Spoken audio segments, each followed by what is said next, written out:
you all for joining in, and a very happy Republic Day to everyone. So we are very, very grateful to Professor Dr. Sudarshan Ramaswamy, who has very gracefully agreed to speak at this event on the topic of public policy and its career options. So a little bit about who Professor Dr. Sudarshan Ramaswamy is. He's the founding dean of Jindal School for Government and Public Policy, and he's also the executive director for the Center for Global Governance and Policy. And Professor R. Sudarshan has had a distinguished careers in the domains of research, development, programming, and governance. After he obtained a master's degree in economics from the Delhi School of Economics, he was elected as a Rhodes Scholar. He was elected to a Rhodes Scholarship. He joined Balliol College, University of Oxford, and obtained a master's degree in politics in the year 1977. He was elected to a research fellowship at St. John's College, University of Cambridge, where he studied judicial review of economic legislation by the Supreme Court of India, specializing in the interface of law and economics. In 1983, he was a visiting scholar in the School of International Development, University of East Anglia. So without further ado, that's just a brief background to Professor Sudarshan Ramaswamy. And without further ado, I would actually like to invite Professor to address the gathering on this topic, public policy and its career options. We also have Mr. Ravi Upadhyay with us. Thank you so much, sir, for joining in. Mr. Ravi Upadhyay is the head of department for commerce at DPS Varanasi. And after Dean Sudarshan's address, I will also be very briefly covering the programs that we offer at OP Jindal Global University. So yes, Professor, please. Thank you very much, and a very happy Republic Day. Thank you, Mr. Upadhyay. Thank you, Kashish. I'm going to talk about public policy and its career options. Now, first of all, what is public policy?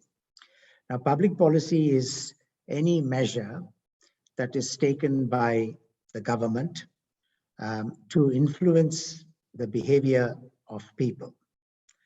Now, any policy does that. So if your parents tell you at home that you should not stay on the internet for more than 2 hours in the day, that is laying down a policy.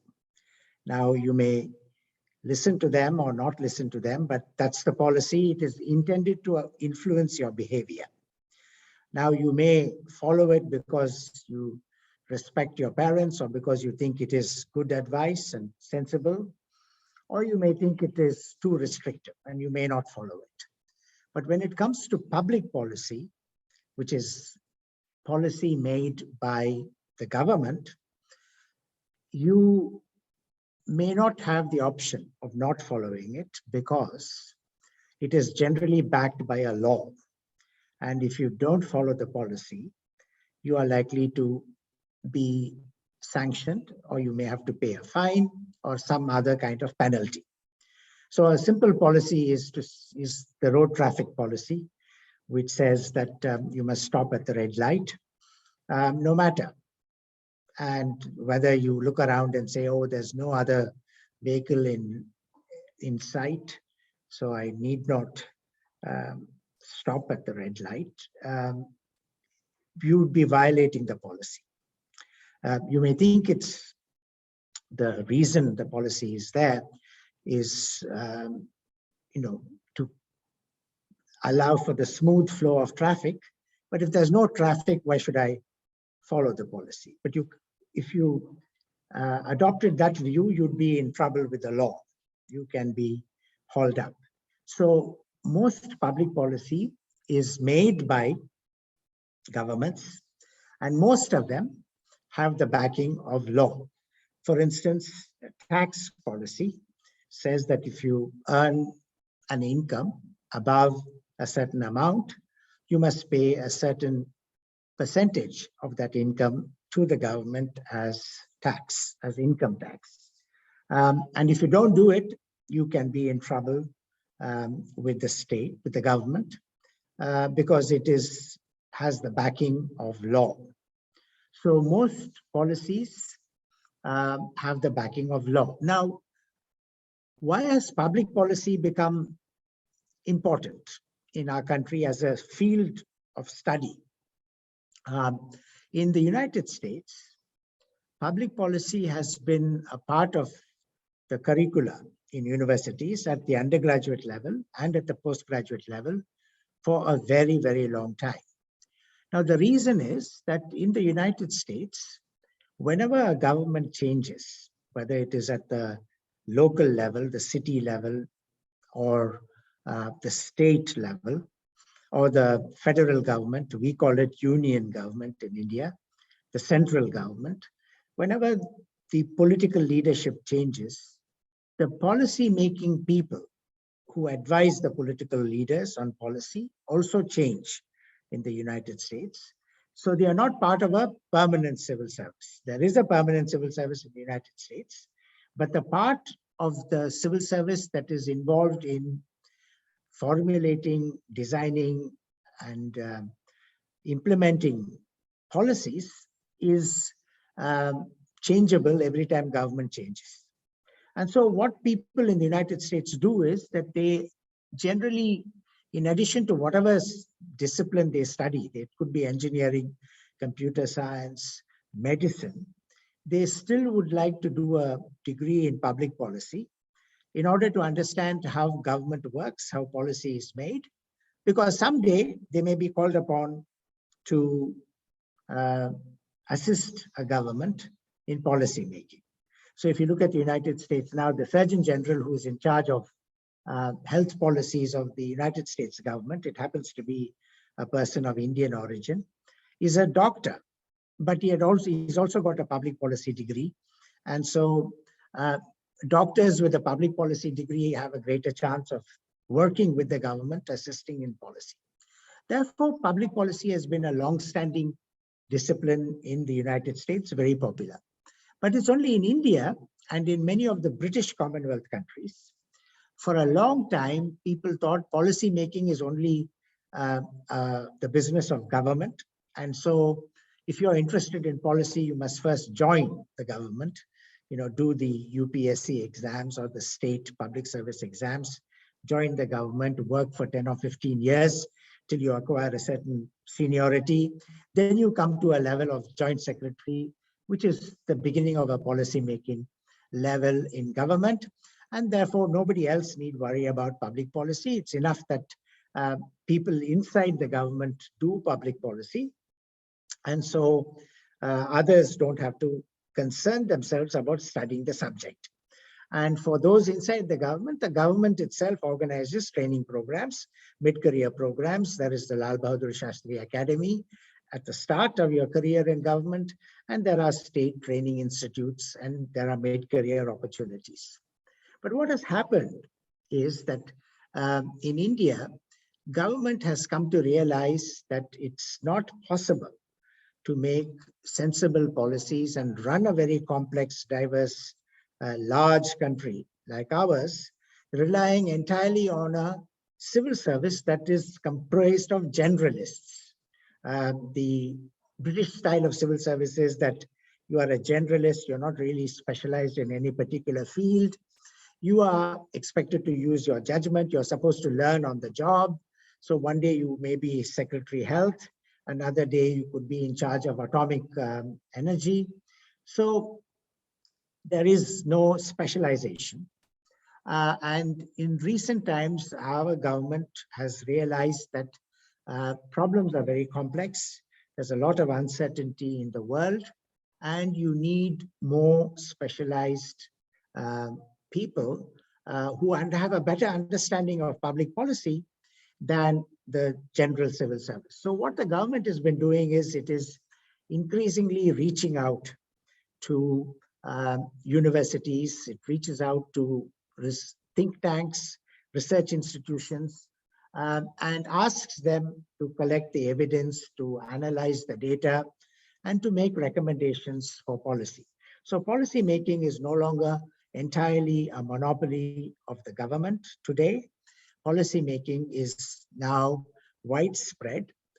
All the big corporations have policy units, whether it is Facebook or Twitter or Google, Coca-Cola, Pepsi, any of these companies, all of them have a policy unit where they want people who have studied public policy in order to help the corporation understand the implications of whatever government decides to do by way of policy, and a variety of policies. But it could be climate change, it could be environment, it could be the regulation of water, it could be energy. Any of these fields are all policy areas. So therefore, public policy is becoming increasingly popular in this country. I would say that at one point, about, from about 20, 25 years ago, doing a business administration degree was very popular. People would sign up for a BBA and then do an MBA because they assume that this is the path of the future. All companies, businesses would employ people with a business degree. I would say now that public policy is increasingly becoming popular. Not that business is still an important area of study. There will be a number of students who wish to do MBA or BBA before that. But increasingly, a number of young people now are taking an interest in public policy. Because you see, the thing is, in the old days, we studied one discipline. Like, in my case, I started out studying economics. Then I felt that, economics is one part of the social sciences. It's about how human beings behave with respect to the ordinary business of life as it's defined. But then there is history, there is politics, there's anthropology, there is sociology. So, so you only get a very limited view of the world if you study just the one discipline. All of the social sciences are interested in understanding how human beings relate with one another and how they relate to society, the wider environment in which they live. And in order to get an understanding of human behavior, it is not enough just to study economics. You have to get some insights from sociology. You've got to get insights from anthropology. You have to get a bit of understanding of their political behavior, of politics. You get an understanding of the history, where people come from, and culture. All of these matter. So in a public policy degree, the degree is so designed that it is basically interdisciplinary. It's not only about economics. It's not only about sociology or political science. It is a field of study that draws insights from a number of disciplines, including psychology. Human beings, understanding human psychology is very important. So let me illustrate this point by looking at a policy that the government proclaimed when the COVID-19 pandemic was identified as very serious. So the doctors and the people who study epidemiology is a field that studies the history and progression of diseases. Epidemiologists and medical people said, in order to limit the spread of COVID, we must limit contact between people. And so the moment somebody is suspected to have COVID, it's better to isolate that person so that person doesn't meet other people and communicate the virus infection. So the government, listening only to medical and epidemiological advice, proclaimed a very, very drastic lockdown in the country. At a time when there were only 5,000 cases in all of India, we had a 3-week rigorous lockdown, right? And the idea was we may stop the spread of COVID completely by doing this, even though it meant shutting down businesses, closing enterprises, and so on. But the policymakers who did this said, stay at home, don't go out, don't contact people. But they forgot that millions of people in this country are not staying at home. They are migrant workers. They are living in some other place other than their home. Now, what would human psychology tell you? Human psychology will tell you that when you face some danger, that you may become sick and that you will need help, you want to be with your family. You don't, so in the case of migrant workers, the factories and the construction sites where they were working all closed. So they had no work. And they were anxious and worried that they should be with their families. And therefore, they decided to try and get home. Thousands of kilometers away, many migrant workers went from Bihar, UP, Bengal, Orissa to work in South India.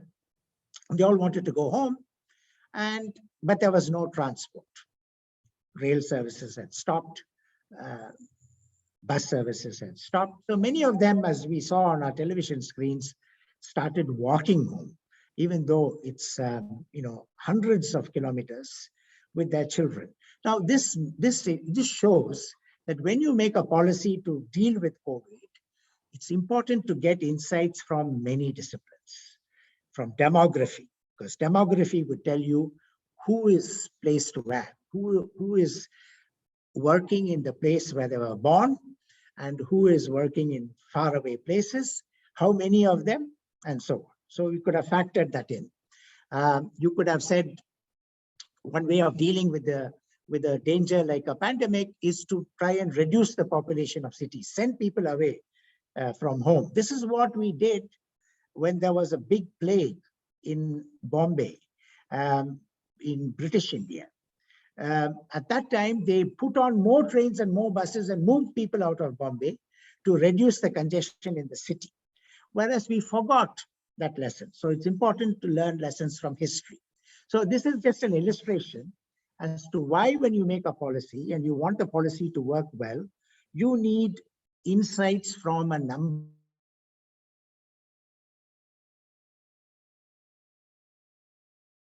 So in our university and in the public policy schools, there are many of them now coming up.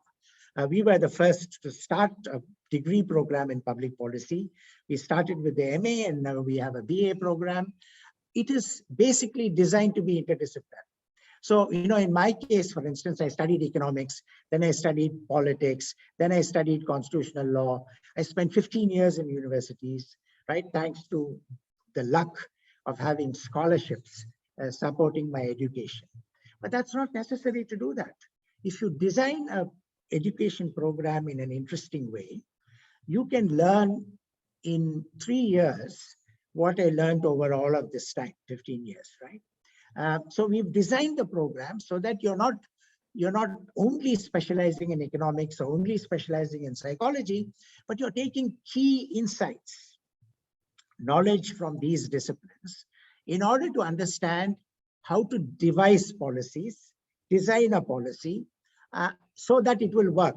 So you see, in India, people often say, oh, our policies are very good, but the implementation is poor. Now that statement does not make any sense to me at all, because how can you call a policy good if it doesn't achieve the objectives that it is supposed to achieve? Now, you can't say the policy is good, but the implementation was bad, therefore we did not get the results we expected. Is not a right statement, because when you design the policy, you must design it in such a way that you know that it will get implemented properly. And how do you make it implemented properly? By involving the people who will implement your policy. So you must involve all those people who are going to work your policy. So if it is a policy on education, we have a new education policy. You must involve teachers. You must involve students. You must involve people who are administrators in schools and colleges. And in consultation with them, you understand what can work, what will not work, right? But if you involve them, the chances of the policy succeeding will be very good. I'll give you an example. We all know now we had 3 laws related to agriculture that were passed by Parliament. First as an ordinance, then as a law. Now, you may argue that these are good. It is meant for prosperity of farmers and agriculture. But the government did not consult the farmers before it formulated the laws. It thought there are clever and intelligent people in government. They understand what the economy needs, what agriculture needs. We will consult them and frame the policy. But you didn't consult the farmers. So you may say the farmers didn't understand the policies are really meant for their benefit. That's not the point. You could not implement that policy because you failed to consult the farmers, and the farmers did not appreciate or understand that these laws are meant to be in their interest, right? And they believed it is going to be against their interest. And that is why they agitated and blocked the highway near our university, the national highway from Chandigarh to Delhi, for 1 year, nearly a year. And the government then had to back down. So here is an example of why you must understand when you're doing public policy. One of the things we teach you is how to talk to and consult ordinary people. So we send our students to all the villages around the campus in Haryana, in Sonipat, and we say, learn how to talk to a village woman, right? You may not know her language. She's speaking a dialect Haryanvi, but it's possible to communicate with people, even though you may not know the language. If you are, sensitized to it, you learn a knack of doing it, right? You can have a conversation, you can understand, and then you then know what it is they believe and feel.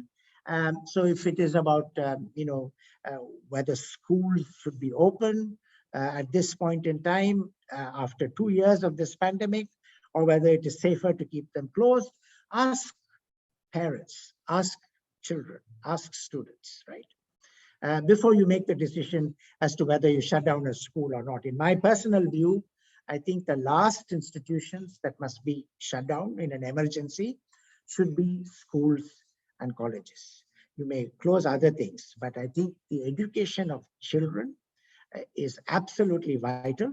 And whereas what we are witnessing is in a way wrong policies. You see, people keep liquor stores open, they keep malls open, they keep shops open, they keep them open in the day, then they have a night curfew. It is not as if the coronavirus is waiting for night to fall in order to spread.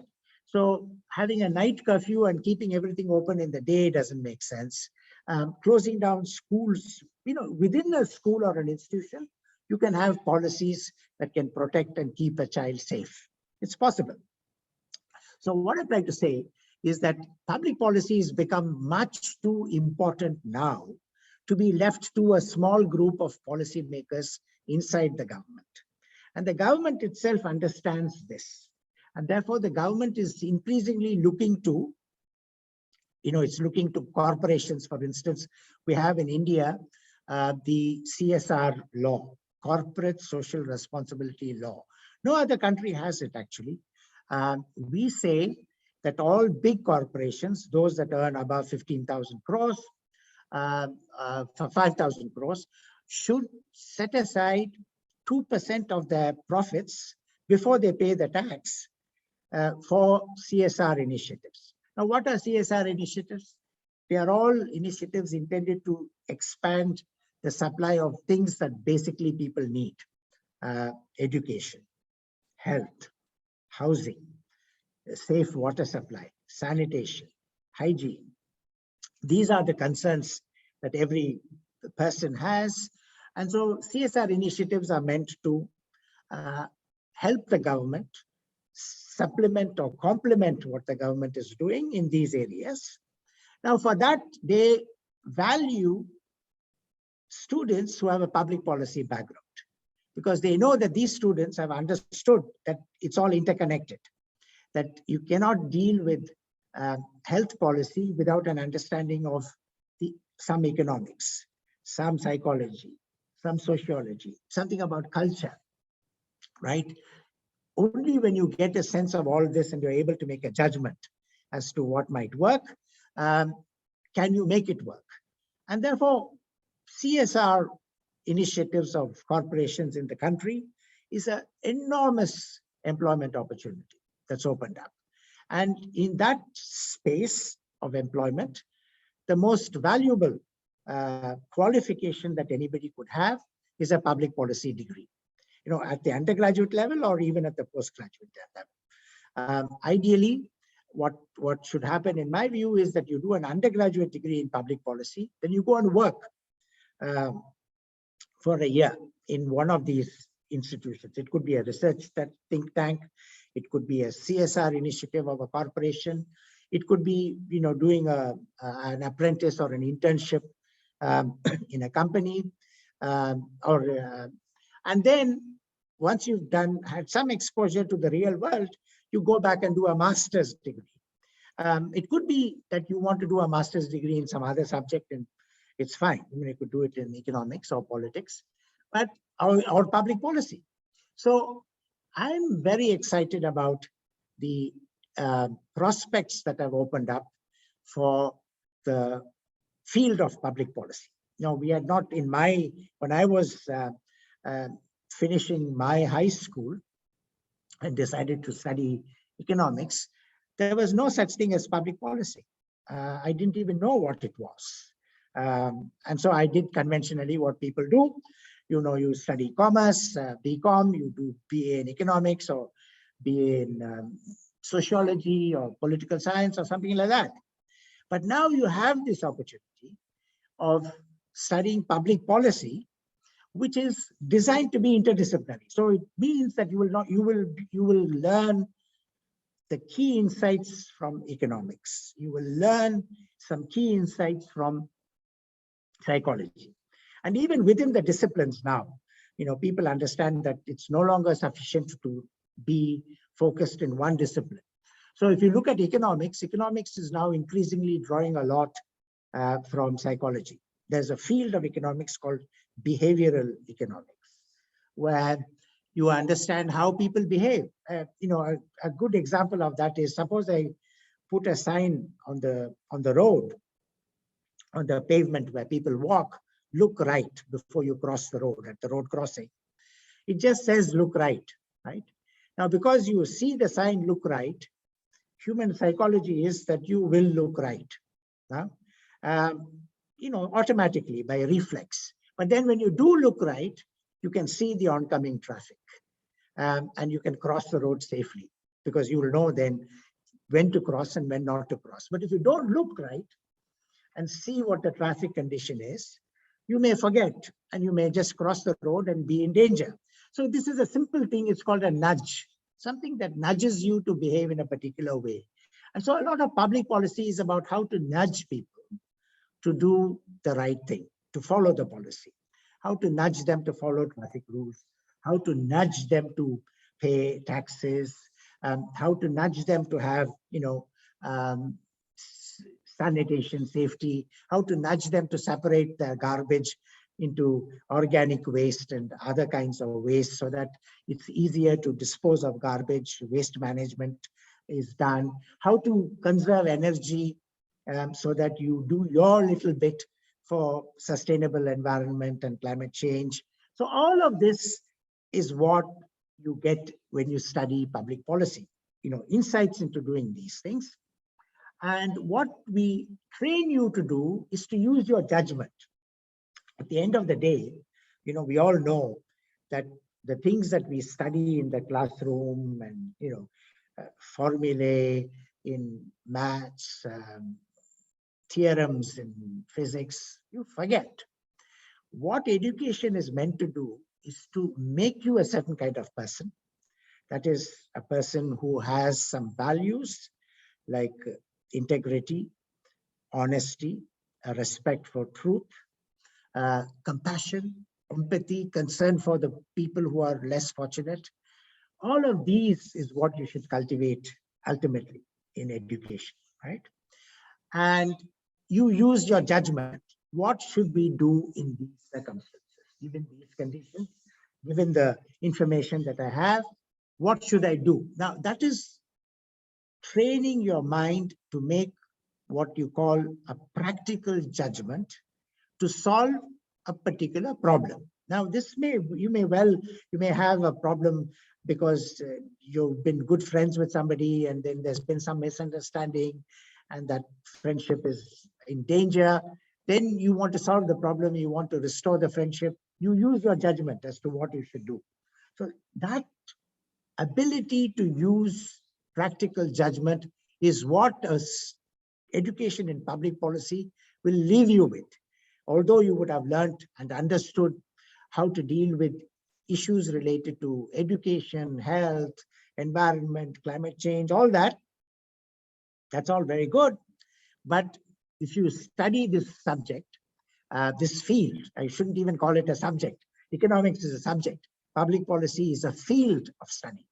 If you do that, you would be able to make a valuable contribution to the progress of the country and for your own prospects personally, in terms of getting a well-paid job and to have a meaningful career. I mean, you may get a well-paid job, but if it is just utterly boring and soul-killing, that's not very good. You won't be a happy person. You would be a happy person if you have a job that's rewarding, that you enjoy doing, and it's also useful to society and to yourself. So that's what public policy is all about. I've indicated to you that the employment opportunities are growing rapidly day by day. And more employers in think tanks, corporations, CSR initiatives, and government also are understanding that people with a qualification in public policy are as important and more desirable than people with narrow specializations in one or the other subject. So that's what I wanted to say to you, and I'll be happy to answer questions, anything that you wish to speak about. Thank you. Thank you so much, Dean sir. Thank you so much for the wonderful address. And I'm quite sure, just like me, a lot of others present here who had little or no knowledge about options, career options, and the potential of public policy have been enlightened. So now I would like to welcome any comments or any questions which the attendees might have. So please feel free to post the same in the chat box if you feel there's anything that you want to contribute to this conversation. And even since Ravi sir is here with us, I would actually even invite Ravi sir if he has any questions or comments. Then please sir, please feel free to contribute. First of all, Professor Ramaswamy, it was a great insight because I myself, being a teacher for so many years, did not know about this public policy because we did our conventional type of education, as you told. So this is an upcoming discipline. I just have two questions to it. One, whether public administration and public policy, because we had a degree in public administration long time back. I used to have, there was a subject in the civil services also, which I took when I appeared in my school, university days. So public administration is basically what, as far as my understanding is concerned, it is basically the implementation of the public policy. Second thing is that public policy is mainly concerned for the policy for the people, general people. So how will the corporates, those whose main aim is to earn profits, how they are going to contribute? Whether public policy, as my understanding is concerned, that it is for the welfare of the people, the policy which is framed for the welfare of the people and generally made by the government. So these are taken care by the civil services, because it was because people do not have a lateral entry from private sector going to government sector and becoming a contributor. How they will become a contributor? Because you have to pass certain examinations for it, the government examinations.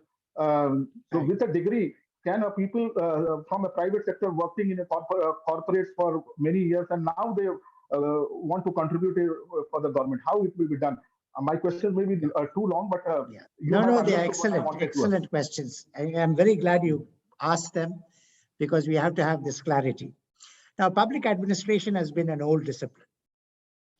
We've had universities teach public administration. And as you said, public administration curriculum is focused about how to address challenges in implementing a policy. So it begins with the understanding that somebody has made the policy. So you don't worry about that policy making or the design or the formulation of a policy. You worry about how to address challenges in the implementing the policy. And that's for public, how to administer a policy. But this increasingly, the distinction between public policy and public administration is becoming a distinction without any real difference now. Because as I said, you cannot tackle implementation or administration without factoring in those challenges in the design of the policy. So when you design the policy, you must have in mind, so policy making is integrally now related to policy, public administration. Whereas public policy and public administration must go together. So earlier we thought one group of people will make the policy, another group of people will be involved in implementing the policy. And we've learned over time that if you don't involve the people, if you're not conscious of how to design the policy, see, a badly designed policy will be difficult to implement, right? And that's why I said we often say the policy is good, the implementation is bad. Now that is a meaningless statement, because a policy can be good only if you. So I'll give you an example of this, why that distinction doesn't work. When the midday meal scheme was started in Tamil Nadu by M.G. Ramachandran, the chief minister, he made two promises to people. He said, I will eliminate hand-pulled rickshaws because it affects the dignity of a human being to treat a human being like a beast of burden, pulling some person sitting in a chair behind him. Replace it with cycle rickshaws, because that's more, conducive to human dignity. That was easily done. Everybody who handed in a hand-pulled rickshaw cart was given a cycle at the expense of the government. But he had also promised a midday meal in schools. Now, at that time, all the teachers, associations, the civil servants, everybody said, no, we can't convert our schools into canteens. They are not, we can't be cooking the food on the premises and serving children. It will be an utter mess. The children are here to study. Parents are responsible for feeding them. We can't do this in schools. Out of the question, impossible. What did M.G. Ramachandran do? He said, you're all intelligent people, right? My civil servants, my secretaries, all of you teachers, I will not sanction any expenditure. Your salaries will not be paid until you come up with a policy that can be implemented, because I've made a promise to the people, right? That got everybody, because the salaries were at stake, to sit down and work out how in each district, in each school, how will they supply the logistics of it, how will they organize it, and so on. So they worked on the details. So the policy was actually framed by the people who were supposed to implement the policy, right? And that is why to this day, the midday meal scheme in Tamil Nadu works very much better than in many other states. If the Supreme Court tells Bihar, the midday meal scheme is working very well in Tamil Nadu, we've got so much food grains in our coffers, you must compulsorily have a midday meal scheme in your state, Bihar. It is stopped down. Okay, they say, all right, and they may send somebody to Tamil Nadu to see how it is done there. But the internal motivation to get it done, this is our policy, we will implement it, it is missing. So you cannot get the same quality of administering the public policy of midday meals in Bihar compared to Tamil Nadu, because of the way the policy was designed, right? So that distinction between public administration and public policy is old-fashioned and no longer relevant. Both have to go together, the designing of the policy. Now, your second question as to why corporates that are interested in profits should be interested in public policy. Now, the reason is that, public policy affects everyone, affects the general public, but it also affects corporations. right? So you see the big associations, FICCI, the CB, all of the ASSOCHAM, all of the trade and business associations, they make petitions to the government about policy. So just before the budget, this is a more recent phenomenon.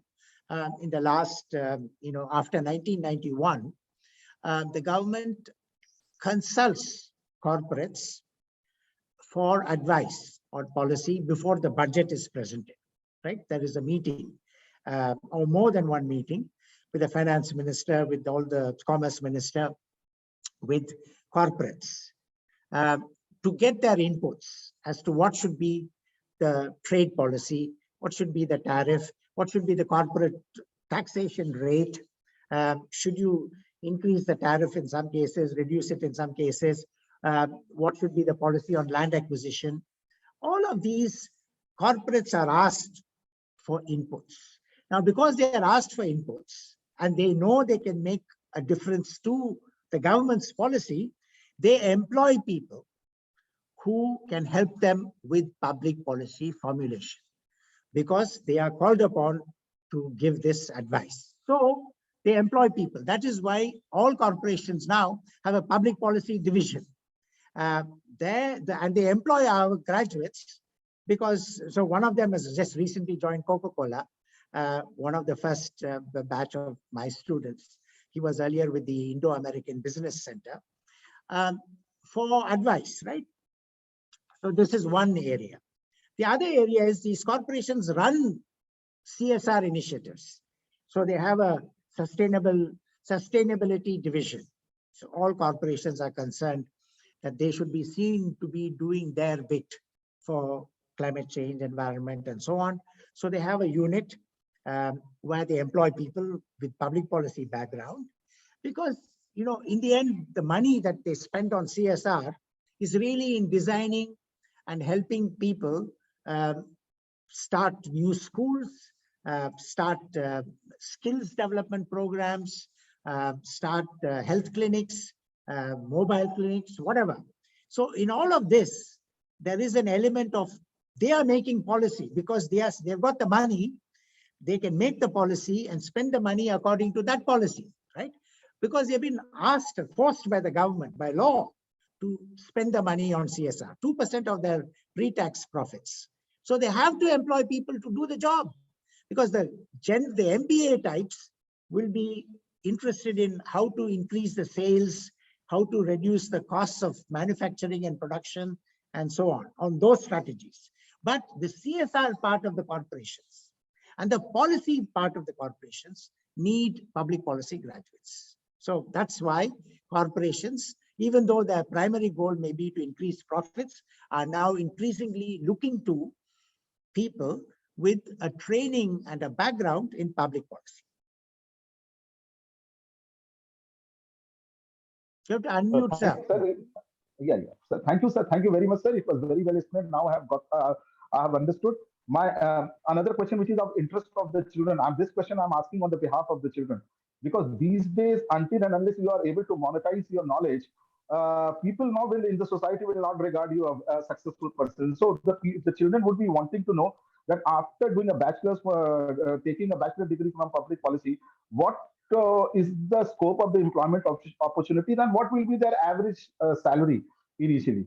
So these are the questions that, because after doing their BBA and MBA, it's all about money, because your success is measured that how much package you are getting in the company. Okay, so let me answer that question. And this is on the basis of some evidence that I have.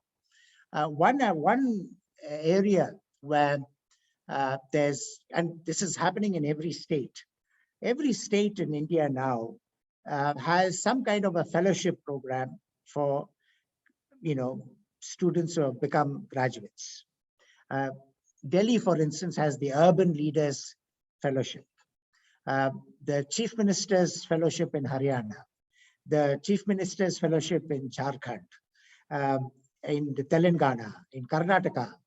All of these employ graduates to work with, and they send them to work with the district administration, right? To the deputy commissioner or the collector, whatever term is used in different states, to work with them, to assist them in analyzing statistics and analyzing data, in evaluation, in going and talking to people to find out what works, what doesn't work, what do they think should be done to change the way things are done. All of this work is given to young people with a public policy background, and they are paid on average between 60,000 to 100,000. If they have got a little more experience, they get more. But if you have no experience and you've just graduated, you get about 60,000, right? In this. Now, I was talking to a consulting company called Sattva, which has taken our graduates. Sattva pays, again, between 60,000 and 100,000 a month to public policy graduates, right? And one of the ways by which we help these places to get to know our students is by sending them as interns to work with them. So then they get to know the students, right? So during an internship, you're not meant to contribute much. You're meant to learn, but you get to know the organization, right? So familiarity with the organization is an advantage. So doing an internship is a great advantage. So for instance, yesterday, we were asked by the Haryana Higher Education Department to send some students to them for the implementation of the new education policy, right? So our students having, in part of the public policy program, they will have a good understanding of what are the innovative features of the new education policy, right? Now, they may not have much experience as to how, but at least they know what is the expectation of the policy. Now, it may be the case that the civil servants in the department may not have taken the time or the trouble to read the policy as carefully as our students do. They will know the policy in detail. Those civil servants may not know. So if our students go there, they can educate them because they've taken the time and trouble to study it. The civil servant is much too busy. His day is full of firefighting, solving this problem, running there, doing that. They don't. So they say, come and help us. So then this was yesterday. We got an invitation from the Haryana Higher Education Secretary saying, can you send your public policy students to work with us in implementing the new education policy? So this is what I mean. And they also will be giving a generous stipend, right? They call it a stipend. They won't call it a salary, but it will be about 50, 60,000 minimally. That's what I meant. Thank you so much, sir. And moreover, they will get an opportunity of networking also, because you have a great opportunity of networking in this area. So it was very, you answered all the questions to my satisfaction. Somebody had a question in chat about maths.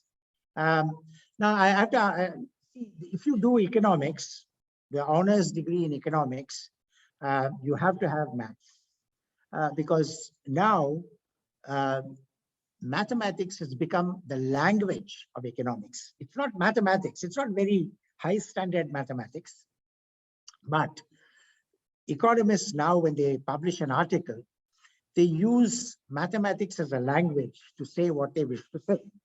It can be said in prose, in ordinary Hindi or English, you can say the same thing, but it is more elegant, it is more precise, it is more economical to say it in the language of mathematics.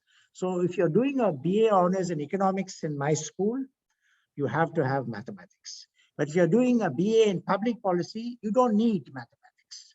Because as I said, our emphasis in the public policy program is training you to think critically and to be able to make practical judgment. You will do some statistics. That is, you have data from census. You have data from the National Statistical Survey. How do you make sense of it, right? How do you understand that? So basic statistics is what is needed for public policy. You don't need maths. Sir, one more question my colleague has asked, that can it be taken as a subject for civil services examination or state public service commission No, examination? I would absolutely, because if you do a degree in public policy, you are much better placed to be successful in the civil services exam, because in the syllabus of the civil service, it is still to this day called public administration. It will change. I'm guaranteeing it will change.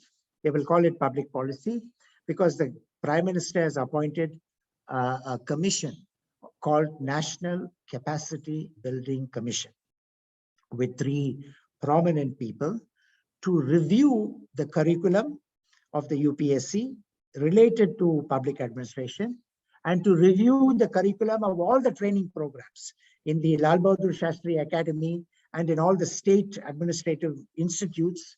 What is it that's to be taught to people inside the government? And increasingly, that curriculum will be like our curriculum, right? That It means, will sir, become like that.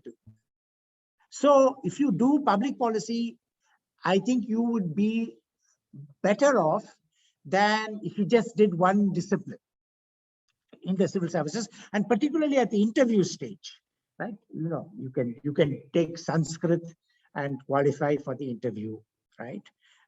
But if you want to do well in the interview, which is all about public policy, because you're being recruited into government and government makes policies. So having a prior understanding of what public policy is all about is a big advantage for the civil services exams. Thank you, sir. Thank you, sir. But still, let me clarify to the students, if I am not wrong, public policy as a subject is not there in civil services It's examination, called public but administration. it is called public administration. This question was posed by Rohit sir, one of my colleagues, sir, and thank you for answering all my questions, sir. Thank you so much. And if the children, Thank you. please go ahead. If you have any question with sir, you can ask.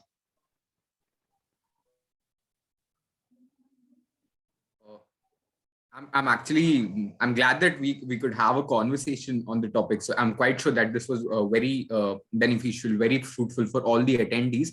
And I would also like to take, since time is also of essence, I will not be taking much of your time. What I will do is I'll just tell you very briefly about the areas in which we offer courses and programs at JGU, the areas of study. And then what I'll do is I will share my contact details with Ravi sir, who can then share it further with all the attendees and the students who might be interested. So if there is any admission related query or any query with respect to campus life or the programs offered here, the students can always get back to me. They can get in touch with me. And I would also encourage the students to visit the university website. I will drop the link of the website here in the chat box. So the website will have further details about the programs that we offer, just in case you want to explore further.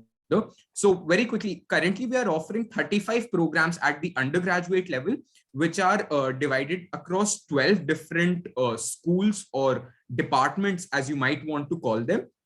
Now, what are these 12 areas of study? What are these 12 disciplines? They are law, business, international affairs, public policy, liberal arts, journalism, art and architecture, banking and finance, environment, psychology, languages and literature, along with public health. So very broadly, yes, these are the areas of study in which JGU offers programs. And as I mentioned, I'm typing down the link for our university website in the chat box. So students, if you want any further information about any of these, what are the programs offered under each of these schools, then I would encourage you to visit the website. And as I mentioned earlier, I'll be sharing my contact details with everyone so that you can get back to me in case of any further clarifications. Dean, sir, there were also, so yes, okay, I see that you are typing. I was just going to mention that there's also another question about your opinion on working in a private firm. Yeah, I'm answering that on chat. All right, sir. All right, sir. And this was also touched upon in, I believe, the previous conversation that you were having with Ravi, sir. So I hope that the person concerned got some insights on it. And I would also like to inform all the attendees that the admission cycle for the next academic session, the one commencing in August this year, August 2022, is now open. We are accepting applications. And if you wish to know more about that, if you wish to know how to apply, once again, it is an online application form which you will find on the university website. So you can go ahead and commence your application if you are interested. So yes, we are now inviting and we are open to applications for the next academic session. And if there are any other questions from any of the attendees, then I would like to request you to please post it in the chat box.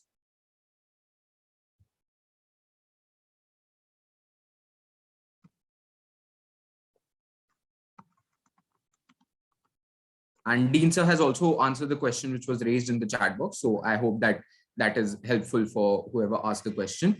So, and yes, the session was for 1 hour, and I think we have reached the closing time. So thank you so much. Thank you so much, Dean sir, for taking out time on Republic Day for this session. I'm more than sure that all the attendees were able to benefit from it. Thank you so much, Ravi sir, for hosting us, for hosting JGU with your esteemed institution. And I hope that there's some value addition, something that we all get to take away from today's session.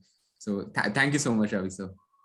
Thank you, Kashish, and thank you, Professor Ramaswamy. It was really a knowledgeable session. I myself, I don't know about the children, but I myself got lots of insight. Well, thank you very much. I'd love to visit your school at some point. And when the COVID pandemic permits some travel, I'd be very happy to do that. And, you know, it's about 35 years since I was last in Varanasi. And now that the very important city has got a lot of attention and lots of wonderful changes seem to have happened there, I'd love to visit the place. Sure, sir. You are most welcome, sir. Most welcome, sir. Thank you. Thank you so much, Professor. Thank you so much, Ravi sir. Thank you.